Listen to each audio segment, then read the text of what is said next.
in your life. Otherwise, there's no way to track it, there's no way to know. And sometimes it's hard to identify what exactly is the specific problem, like what's the thing that's not working. So you have to do it like by process of elimination or do one at a time. Like when you go to the doctor and they think you have an allergy, they tell you to remove one food group at a time. Stop eating dairy for 3 weeks, then we see if there's a difference. If not, put it back, then you stop eating gluten or wheat for 3 weeks and see if there's a difference, you know? You have to remove one thing at a time, but that's why it helps to track this stuff. That's why every week I'm like, what has worked in your life this week and what hasn't? Because you have to look at the things that are working well for you and continue to do that, support yourself in doing that. How do you make more of that? And the things that are not working for you, you have to see how to remove or to change or to adapt. Yes, there are things in our life we can't change, but there's always a different way to do things. There's always another way around. Just because there's an obstacle, you can go over, you can go under, you can go right, you go left, there's always other doors and other ways to get things done. But you have to use a concerted effort. You have to be tracking and measuring and knowing what is working and what is not working to make those changes and to make them effectively. So I will continue to emphasize because I hope every week someone is starting the practice and someone is noticing something different in this week and last week. Is it, oh my God, is it how much you slept? Is it how much work you're doing? How productive you are? There's always a difference. So track that. So today we're talking about building and leading a team. Ooh, what can we say about that? This is such an interesting topic, I think, because we all work in teams. No man is an island in this life. We are always working in teams, whether you're an entrepreneur, you work in an office place, whether it's for your church group, it's for a project you're volunteering on, it's for your Rotary Club. There's always a team, and it's always good to work well in a team because you get more things done. You need what, two heads are better than one. I think that's the expression. So when it comes to building a team, the most important thing I always say is you have to look at the skill set that you need and make sure you match that in the team. It's always easier and more fun to work with people who are like you. But if you have the same background, the same skill set, the same ideas, the same interests, yeah, it's smoother and easier, but you don't get different perspectives, you don't get different skills. So whenever there's a team, look at what's the purpose of the team. What do you need this team for? What are they trying to achieve? What's the project? What's the vision? So you look at that goal and then you work your way backwards. What is the skill set we need to achieve that effectively? If we are all engineers and we are here trying to start a business and none of us has a business background, we're going to have some problems. So you need to recruit someone on the team who has a business background. That's what I mean. Do it strategically, not just about who you like or who is your friend or who asked you to be on the team or who was there. Try and see what's the best way to build this team. What is the team I need? And sometimes it's more difficult because you'll have different personalities, different backgrounds, different opinions. You'll clash, you'll disagree, but that's a good thing. Conflict is bad when you manage it poorly. It's not that you don't want different opinions. Different opinions is a good thing. Conflict is the negative thing, and that is about how you're handling different opinions, different views that are in opposing directions. That's why leadership is important so that you can navigate that. But when you build the team, you want diversity. And now there's so many studies that show about how diversity impacts teams. You want teams that have different genders because you have different perspectives, different races, different tribes, different cultures, different educational backgrounds, because everyone will come with a different perspective, and that means a different lens. The way you all look at the same thing, you see it differently, which gives you a more wholesome picture of the whole project or the whole idea or the process that you're going through. So you want diverse teams, and you can read about it. If you Google diverse teams, I'm sure you'll see lots of articles, studies, reports, because there's more and more research about this. I think what's interesting is historically teams used to be like basically men for things in the workplace. The companies that have these reports and these studies, it's usually just white men. So all the data, all the things that were processed and researched and made were designed by white men for white men. So a lot of us in the rest of the world are living with products and services that were not designed with us in mind. But now, over the last like 30 years, there's been so much more research about diversity. And with all the racism push in America, also with race diversity, with feminist movements, there's diversity in gender. So now people know that it's a good thing to have different kinds of people on the team. And that's just like demographic diversity. You want diversity also in skills. So if you're coming together for a project or for a team or an event or something in your workplace, you want to have different people. Like when companies have projects, they'll have someone from different departments. The marketing person, this is who is assigned. Finance assigns this person. Strategy assigns this person. This is the product person. And you work together because you need diversity. You need the different backgrounds. So when you're building a team, the most important thing is the diversity. Try and get different people, get different perspectives, get different areas, because you'll get different networks from all these people. They'll all bring credibility, they'll bring different information and advice, something you wouldn't have known. If you have a legal person and an engineer and an architect all on your Rotary Club meeting group for this project that you're building well somewhere, you're all going to have access to different people to fundraise from. You're going to have different opinions on how to build the thing, how to read the documents, how to procure everything. You get different opinions, and that gives you variety. So you're able to choose the best option for the vision, for the goal, for the project. So that's why I'm saying work backwards. Always know what's your goal. Start with the end in mind. This is something I do for everything. Whenever someone has an idea or a project or a proposal, or even if I have something I want to do, what is the end goal? What am I trying to achieve? Now, how do I get there? It's like how with personal development, you need to know where you're trying to go so that you know how to move there. Imagine trying to use Google Maps, but you don't know where you're trying to go. Turn left, turn right. How does it take you? How do you know? So always start at the end in mind. Know what's the desired outcome and then see what's the best route to get there. And this is good because also it keeps you flexible. There's never just one way to get things done. There's always a million different routes. You can go this way or that way, this way, but you look for the most optimal one and you start with trying for that. If you can't get that optimal route, something went wrong, we couldn't get this person on the team, it's okay, use the next one.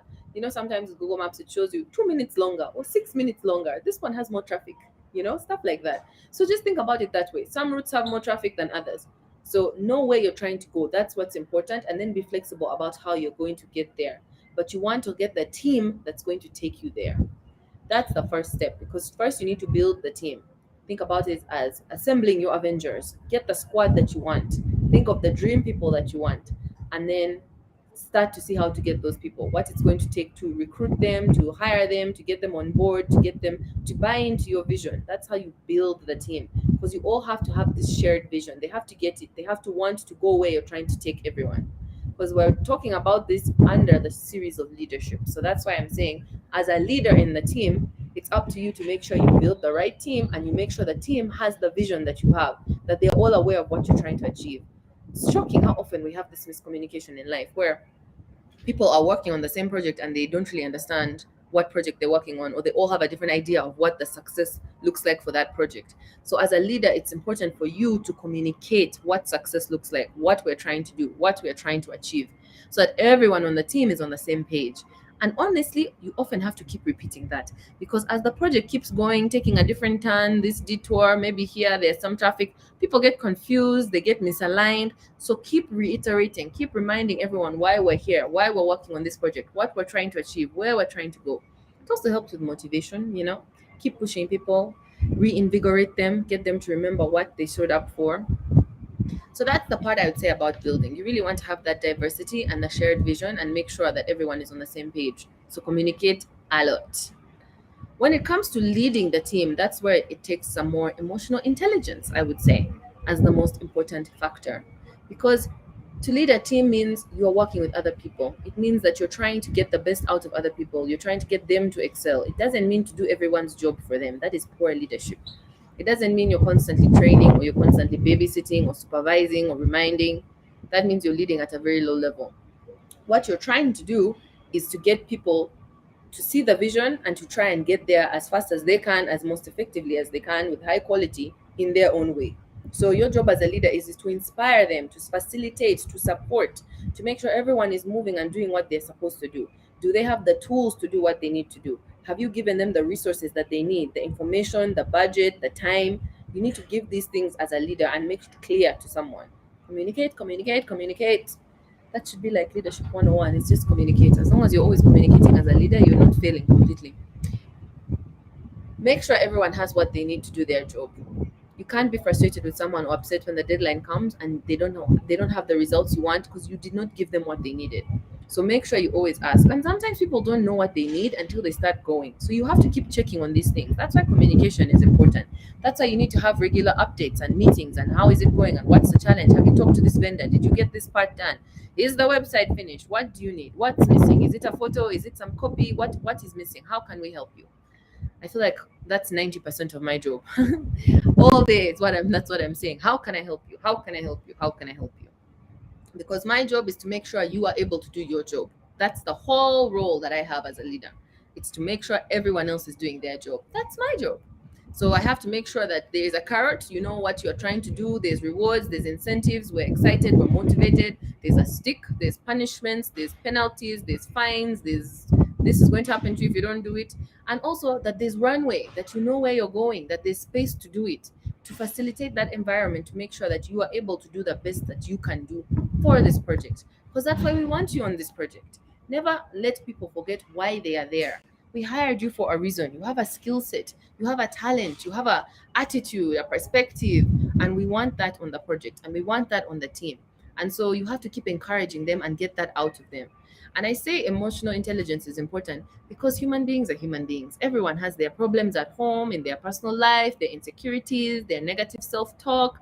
They have challenges, they have pressure, they have bills. They also have personalities. This one doesn't like that one. This one doesn't get along with this one. This one is dating that one. This one fought with this one. That one cheated on this one. Unfortunately, we cannot put life in nice, neat boxes where these things don't spill into the workplace. They spill, they come, they stress you out as a leader, but that's what it is. So it's about understanding how to navigate the team, how to make the most of the situation you have. Sometimes you inherit a team, you didn't even get to build them, but you have to get to make sure that they achieve the goal, that they achieve the vision that the company has set out or that the project or the organization wants. So as a leader, it's your job to know these people, to listen to them, to hear what they're actually saying when they're saying it. And I don't just mean tell me your problems, tell me what resources you need. What's going on with you? Are you actually motivated? Are you pissed off that you're on this team? How can we make the most of it? Right now, I'm working on a project where half the project team does not want to be there. They don't want to be involved. They've begged and refused and pleaded like we cannot be on this project. But it's not their choice. It's not my choice either. We're in a contract. We have to make it work. So now I have half the team that's super energetic and bumpy them. They started the project. They're trying to make it work. And the other half does not want to help them. So my job is to help make the team work together. We have to put our differences aside. We have to see what each other needs to make it work. What can we do to make this process easier? What can we do to achieve this goal? How can I help you to not be pissed off every time we call you for a meeting for this project? Because we need to make it work and we're not going to have a poor result at the end. That's not an option. So we have to make it work to the best of our ability. We have to think about our brand, our reputation, our customers, our staff, everyone else who's going to be involved in this project. So we have to take time and care and passion. You have to sort of think about it from everyone's perspective. That's what something sometimes helps me as a leader on a team. I have to try and understand each person's role and each person's situation. We take it for granted the way we are. We assume everyone is like us. This is something I struggled with for a long time. Why can't you get it? If I understand it, why don't you understand it? If I can do it, why can't you do it? But people have different perspectives. This is where the diversity comes in, and it's important. So sometimes I'll deal with someone whose personality is completely different from mine, but they're doing work that I am not doing. So I need to put myself in their shoes. What is their day like? What are their struggles in the day? What's stressing them about work? What are their goals? What are the things they're trying to achieve in their day for the project? So I understand them a bit better. How do they navigate this or react with this? During COVID, a lot of people didn't have, when we did work from home, they needed internet. And some people live in areas where electricity is up and down, all of us in Uganda, but some are worse than others. And so I know some of like the big banks were sending inverters to people's houses. Some people were buying internet for their teams. You have to give people the resources that you need. But if you don't think about it and you don't ask, a lot of the time people won't ask. They won't do work for 3 days and tell you, I didn't have MBs. And you forgot to buy them data and they also didn't want to ask you. So now the work wasn't done. So you have to think about it as give and take. Work together in a team. It's not anyone's fault, but you have to assign responsibility and see who can do what. Make sure your team has what they need to work. And that's difficult, especially in small companies. You don't have massive budgets. You're not trying to send people inverters to their houses. You have to see what works. Okay, if you can only switch on your data once a week, let's make sure we do the meeting the day before so that on that day you're doing all the social media posts and you're doing all the comments and the inbox. That's the data we'll give you. You have to do what's manageable for you, what's sustainable. But the job of the leader is to see the whole big picture. To see the big picture doesn't mean you sit in your office and you let the team work far away. Yes, they are somewhere doing their work. You need to know what they're all going through. Check in with each one of them. How's it going on your end? What are the challenges you're having? What's working? Oh, what's your idea? What do you really think about this? Sometimes it's good to have these conversations one on one. One, because it builds rapport between you and the person. Like they feel like they can talk to you, they have that open communication channel. And then also they can share things that they might not be comfortable sharing in meetings. I know I'm always saying speak up in meetings, and it's something that's important because you have to be able to speak in public if you're going to work in a public situation. Unless you're going to work and do stuff by yourself alone with your computer at home for the rest of your life, you need to be able to speak up in meetings and stuff. So there's things that have to be shared as a team, but it helps if people are prepped before. So you know, all know, let's say the weekly meeting is on Tuesday. This is the agenda. They're going to ask me these KPIs. These are my performance indicators, key performance indicators. That's a KPI. So if they're going to ask me how much money we've spent, how many customers we got this week, how many products we sold, how many repairs we had to do, how many negative comments we got on Facebook, things like that, you know they're going to ask you. You prepare for it. So if there's something that you know someone struggles with or is not prepared for, as the leader, talk to them in advance. Say, you know, we're going to bring up this in the meeting. I hope you're prepared. Is there anything you want to go over? So that people feel comfortable and can share that with you. You know, every time I talk about the negative feedback, the boss or the team project always gets annoyed with me, like it's my fault. But I've tried to tell the product team, you have to change this. Otherwise, the customers keep complaining and it's me they shout at. So you have to understand there's different dynamics at play. And these are not technical things that you're just going to train out or buy something to solve the problem. That's why the emotional intelligence part is important. As a leader, most of your time is not in the technical part of your work. It's in managing the people. It's in dealing with people, listening to them, supporting them, helping them with different resources. Sometimes I'll notice someone has a weakness in this area or they're scared about something. I will spend time sitting on YouTube, going through videos, watching till I find the right one. This is the one that can help, and I'll send it to you. Or I'll suggest a book, or I'll suggest a training, or I'll say, come with me for this project and you see how we handle it here and you learn from that. You have to take that time to be sensitive, to sort of listen to the things that are beneath the surface, because it really, really affects the work, the morale, the togetherness of the team. It's something that's really important, and it's something that we don't always notice. I have an auntie who's very technical and she works in IT, and she kept getting promoted, which because she's good at her job. And she told me one day that she misses when she was junior because she used to get to do the actual programming. Now her time is all in management. She's in meetings, she's in HR issues, she's in writing reports. She never gets to actually do the IT part of stuff. And I was like, oh, I'm so sorry. My whole life has been in management, so I don't know what that feels like. But I understood what she meant, because management is just about dealing with people. You're not doing technical stuff. Most of the time, you're dealing with something someone else had to do. You're reading a report someone else wrote, or you're advising something, or approving something, or listening to someone, or negotiating for something. So when you think about leading a team, yes, there are skills you can learn. Your emotional intelligence, you can improve. Your negotiation skills, bedside manner, man. Oh my gosh, you know, we only talk about that with doctors, but there's always people in offices who are difficult to work with. They're rude or combative or scary or defensive or quiet. You know, there's so many small things that just make life harder for everyone else. But you have to remember, when you're on a team, there's no I in team. You got to be working together as a group, because you're only as strong as the weakest person on your team. If you all know that there's this one person who's slowing you down and no one speaks up, no one says anything, no one tries to help them, you're all going to move slowly. That's just a fact. So you have to think, what can I do?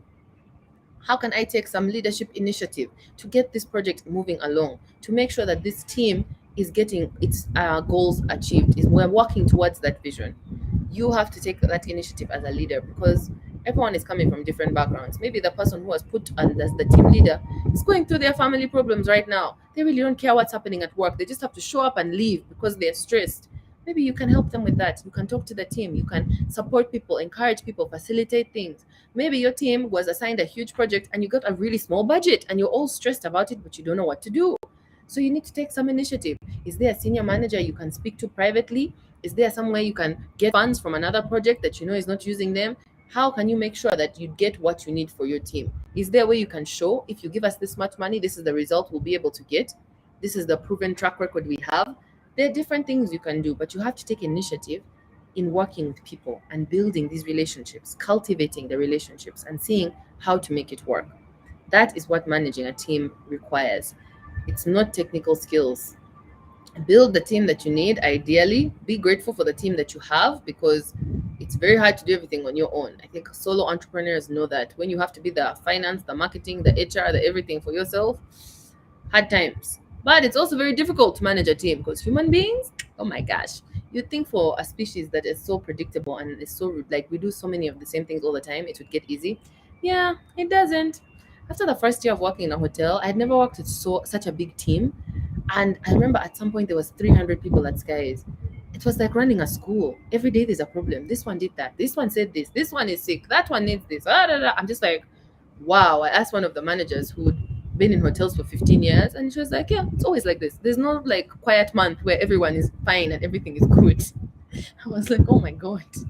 Because with projects, like when you work in construction, you see progress, right? You deal with one problem at a time. That problem is done, you fix it, you move to the next thing. But with human beings, it's never over. That same problem will keep coming up with a different person in a different way. They've stolen this money. This person fought with that one. This one didn't show up for work. This one was late. That one was rude to a customer. Like, it's ongoing. And so you have to get used to like mitigating that to make sure things are at least flowing and moving in the general direction that you want, because it's never perfect.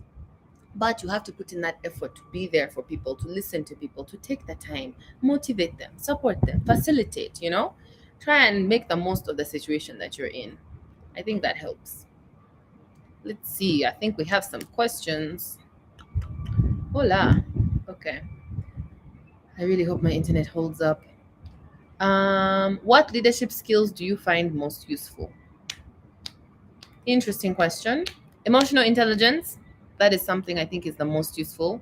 It's something that I've had to practice and learn and cultivate. It can be exhausting, it can be scary, but also you have to do your own work as a leader. You're a better leader if you're a better person. So I think a lot of the time we're passive about who we are as adults, but we have baggage from our own past, our childhood, our families, our stress, our life, how we think, how we see the world. So the more work I do on myself, I think the better a leader I become, because I become a healthier person, and also I lead with a better example, and then I can teach people what I've also learned. So emotional intelligence is something that how did I learn about that? When I was in grad school, I asked one of my mentors, what are the technical skills? What are the key things that I need to learn while I'm here so I can get a job when I finish? And she said it's not technical skills. The most sought out things employers are looking for in this job market today is soft skills. You need to really work on emotional intelligence. You need to be able to be a team player. You need to be able to negotiate. You need to be able to communicate, time management, things like that. I was like, okay. I've never heard of these things in like a technical way, but I'm a research. So I got some books, I watched some videos. It's like, okay, I can learn this stuff. And then once you start learning, you start to see it everywhere and you start to apply it and practice it. So you start to improve. So I would say emotional intelligence is a big one for a leader. I would say organization. Woo woo, organization and productivity. Because as a leader, as my mother tells me, the buck stops with you. Every problem is your problem. So the problems are always going to be there and they're always going to be many. So you have to be efficient in tick, tick, tick, handling this, handling this, handling that. Actually, the other day, someone in my team told me that they appreciate how I swiftly handle issues. I was like, thank you. That means a lot. Because it takes a lot of effort from me, and it's something I had to work on. Because pending problems just add more stress to your life. So I would say those are the top two. Teamwork is a big thing because we always work in teams, and it's not just I'm on a team, I'm doing the teamwork. There's ways to be a good teammate and there's ways to be a bad one. So it's something to rediscover and learn, and it helps you because as a leader you're on a team, and once you're the leader of the team, you have to understand what everyone else is going through. You can't give someone instructions for something you've never done yourself. It's also something I think of when I'm giving people instructions, when I'm asking them for something and they're failing. I'm like, I'm not asking you to do something I couldn't do. Also, me, if I had the time to do your task, I would do it. So I want it done this way. I'm not asking you to do something that I would not put myself through.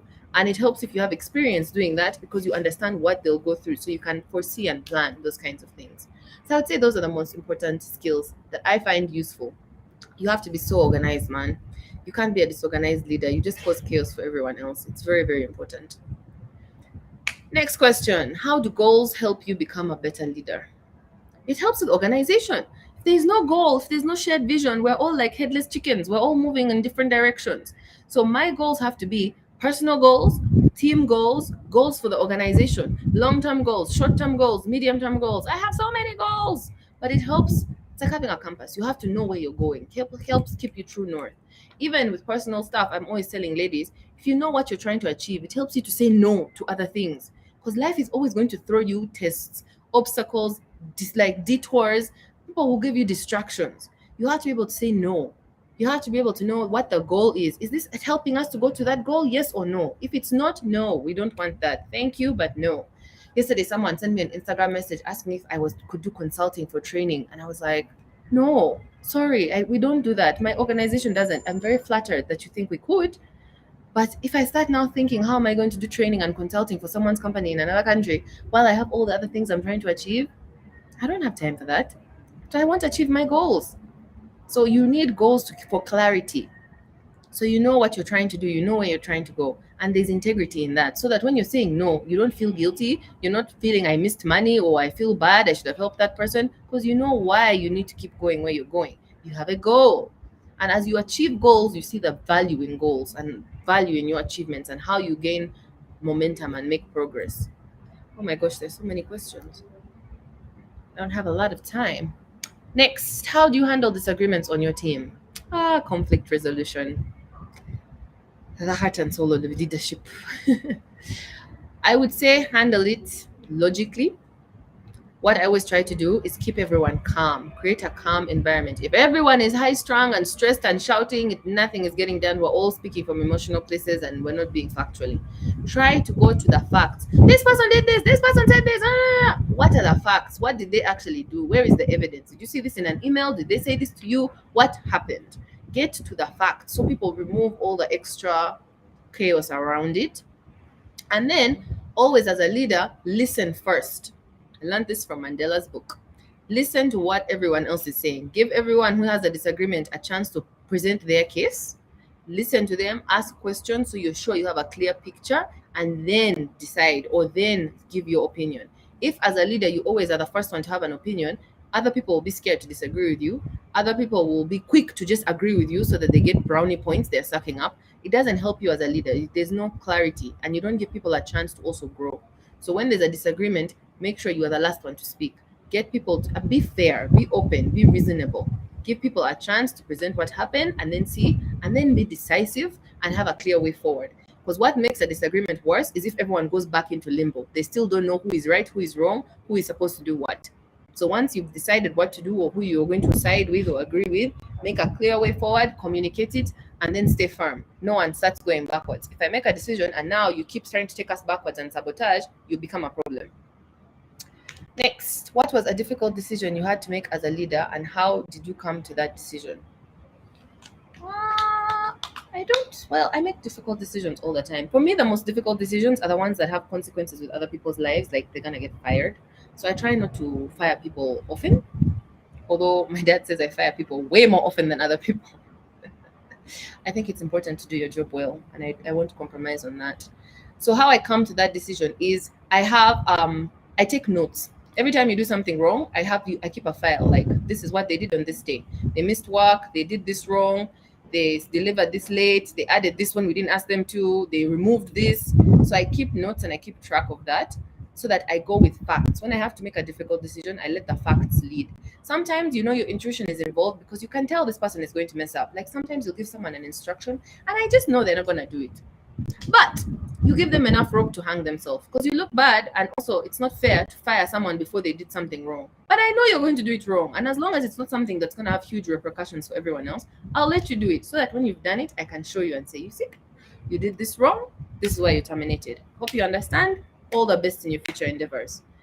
Use facts. Keep track of things. Take notes on things. Make sure you're aware and you're giving people a fair chance. And look at all the different options. I always think of like scenario planning. Whenever you have a difficult decision, what are all your options? You could do this, you could do this, you could do this, you could do this. What will the consequences of that be? In 5 years, when I have to tell the story of how I dealt with this difficult decision, how will I feel? Will I be ashamed? Will I want to hide? Will I want to lie? No, that means that's not the right decision to make. Will I feel like I made the best decision with my integrity? I can sleep at night. I can't say there's anyone I ever fired that I feel bad that I fired them. I feel like sad, like I know your family relies on your salary, but you were doing a terrible thing and you were not doing your work and it was not what's best for the company. So I have to be able to know I did what I could and I made the right decision. So look at it factually that way. All right. Does team branding help in leading a team? Yeah, it does. Like when everyone has t-shirts that are the same. So that's actually the psychology behind uniforms. So that you all feel united and you all feel the same and you all feel like you're on the same level and you're more glued together. It's helpful. I wouldn't say it's the most useful thing. Of course, other parts matter. If your team is not being well managed and then you just put them in t-shirts, then help. But everybody loves t-shirts. When it's branded t-shirt day, you should see how everyone is, excited and happy about that. We don't do that most days in all my companies, so I get to see the difference. Like in the hotels, they have their everyday uniforms, but sometimes when there's an event, everyone gets to wear like the same stuff, and you can see there's a uplifting in the attitude. Branding does help; it unites people. Next, how best can you make an incorporative team cooperative? I don't understand what that means. Sorry, Diana. If you can give me some clarity before I'm done, I'll answer that. How do you train a member for future leadership? Interesting. So the easiest way I always say is you have to let them shadow you. So first you let them observe what you're doing. I think that's one of the ways I learned a lot about leadership because I used to go everywhere with my dad. Whether I'm just sitting there taking notes, listening, watching, sometimes I didn't want to go. It's just like, just come, walk around, see, listen. You start to learn why people do what they do, how they do what they do. And then you get to let them practice. Let them do it a little bit. Give them a small task. Let them try while you're there supervising to make sure like nothing bad happens. And then you let them do something without your supervision and you see what happens. Sometimes my dad calls that school fees when I make a big mistake. And he's like, I knew you were going to make that mistake, but I wanted you to learn from it. So I think take people through those stages. It's not fair to just drop someone and not give them any kind of help. First, let them see you do it. Then you watch them do it. Then you let them do it. Then they'll grow into that leader that you want them to be. And talk to them. Communication helps. Stories, patience, time, explain why you did what you did so they have the information. You can't assume people think the way you think or know what you know. How do you manage team failures? Oh, I hate it when the team fails. I'm not a gracious loser. So whenever the team fails, I take it so badly. But I try not to like upset everyone. I make sure everyone knows you failed and it's not okay. But what we have to do is how can we learn from this? Because failing once, fine. Things go wrong, it happens. Fail twice in the same thing, that is a huge problem. We have to learn where we went wrong. Everyone, let's do a debrief. What worked out? What didn't work? Where were the problems? Like at the hotel, whenever we have big events, we do debriefs after the events. There was a long line on Valentine's Day. Or New Year's, this area didn't have enough water. Why? How did that happen? Where was the breakdown in the process? The other day, my dad got an important letter, but we got it like 3 days after it had been sent, and the deadline was there, and he had to be for a meeting, and he wasn't briefed. And I went for his whole team. Guys, how can he not get the letter on the day that they give a letter? It's a legal letter. Like he needs to be at that meeting. Where did the process break down? Whose job was it to receive the letter? Was it physical? Was it an email? Who checked it? Who forgot it? Did you miss it? You have to go and assess where you went wrong. That's how I handle failure. Because failure is an opportunity to learn. Where did we go wrong? So next time we do all those things better. How best can you manage a workforce that involves different generations? Where some young people are supervisors of their seniors. Man, Caroline, we all struggle with that. That one is a cultural problem. What the way I handle it is what it is. I'm so sorry if you don't like me because I'm young, but guess what? We have shit to get done. We have to work. We have to move forward. So with older people, you kind of have to move at a slower pace. No offense, and you have to sort of work in the way that they're comfortable with. If you come as a young supervisor, now you make everything technology, apps, changing this. It's informal. We play games in the morning, then we do this. We all wear t-shirts. It rubs them the wrong way. Then they're not happy to be on the team. Then they make your life harder. They also have a lot of wisdom. There's people who are older, they're still on the team because they know a lot, they have experience. So my trick is make the old person your friend. Go to them for advice, go to them to get insight because they do know a lot. And then they'll behave better in the group situations because they feel like you respected them and that they have influence with you. It's true, they do have influence with you because you do listen and understand them, but make that time separately for them. Young people are easier because they don't have like habits and they're not set in their ways. And also it's in our culture that older people just think that they're more senior just because they're older. You navigate, but don't feel bad about it. You have a job to get done, and at the end of the day, if you don't meet your targets or your results, your boss is not going to take the excuse of, oh, there was an old person on my team so we couldn't get the job done. You have to figure out how to navigate that. Very valuable insights. Thank you. How do you manage your own well-being amidst the chaos of people management? Man, that one is an important one, Margaret. Self-love. There's so much stuff about self-love these days. Go on Instagram and type in self-love as a hashtag. Woo, they'll tell you take a bath, have an affirmation, do a mantra, go for a walk.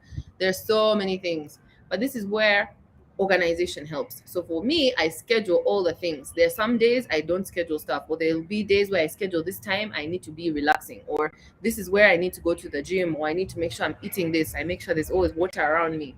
I try to integrate small things into my everyday that keep my well-being up, like water, sleep, no phone calls, stuff like that, so I can keep going. And then stuff that replenishes you, because you have to fill your own cup or you cannot pour into others. And the chaos of people management is ongoing, it is constant, and it's never going to stop.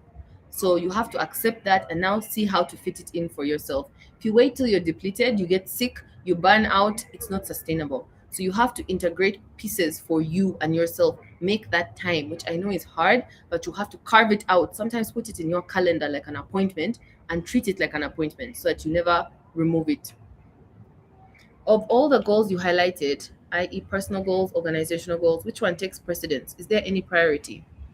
You know, John, it's like juggling balls. You can't let any of them fall down because it crashes and it makes the whole of your life a mess. So I think you need goals and you need priorities, but you can't say, okay, the organizational goals are not like a priority this month. Like, it's just not possible.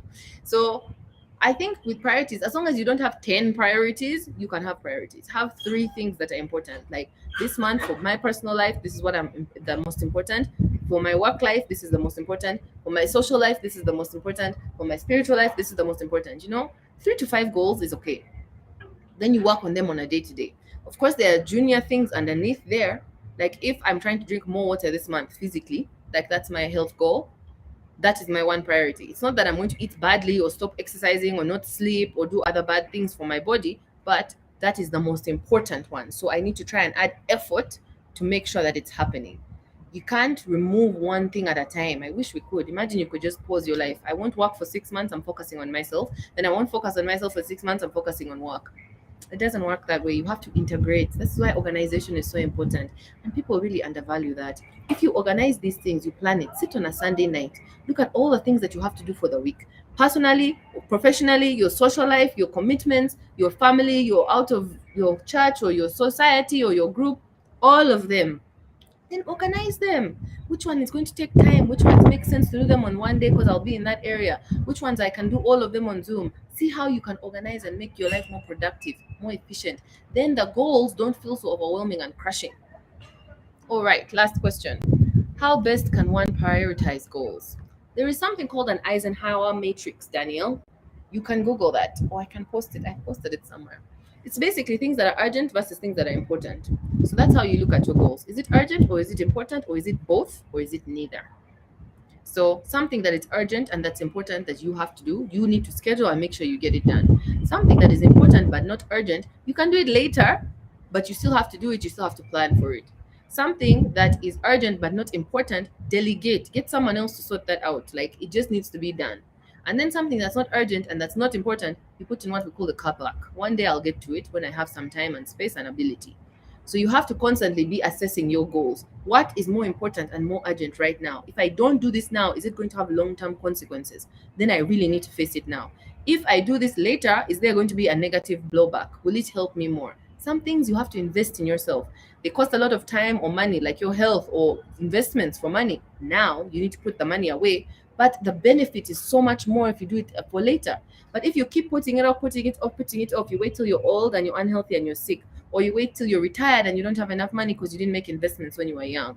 So some things you have to figure out now, some things you can do later, some things you can ask someone else to do, some things you can automate. There's apps for everything these days. Make your life easier and keep assessing the goals. And then you guys have to go. How do you handle work politics in leadership? Emotional intelligence. There's always politics. Every organization has politics. If you want to be a smart person in the politics, get to know people, build individual relationships. Don't rely on, I'm on this team and the boss likes the marketing team. Get to know other people, get to know what motivates them, what drives them, how you can build that relationship, because then people vouch for you, you vouch for them. You know what they like, what they don't like, you know what their goals are, they know how ambitious you are, they know where you're trying to go.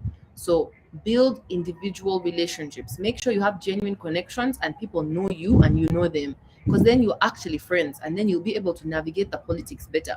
you have team, you have allies, you have someone who vouch for you. You also have their back on certain things, because there's always going to be politics in the workplace.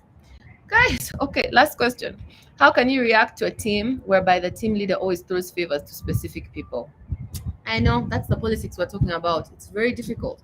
What you can do is in what's in your control. Do your part well. Do your integrity and your job and like your bit well and add value. And now, if you have a team leader who always favors someone else, you need to be more visible in the things that you're doing. So if you're doing good work, make sure everyone else knows it's you doing that work. Because then your team leader really can't keep choosing someone else just because they like them when everyone knows that this is the person who is doing well.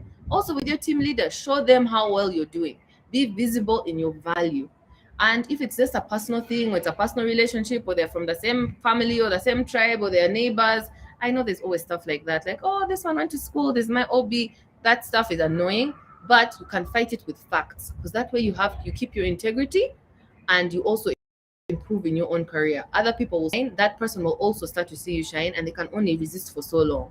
If you're frustrated and you've tried this and they're still not doing that, that's when you have to make sure everyone else knows how good you are, because then someone else will vouch for you. A different team leader, a different supervisor, someone else on your team will make sure that you also get opportunities. I hope that's helpful, guys. I really do gotta run. If you have any other questions, you can send on social media and I will send you a response on like a DM. Have a wonderful weekend.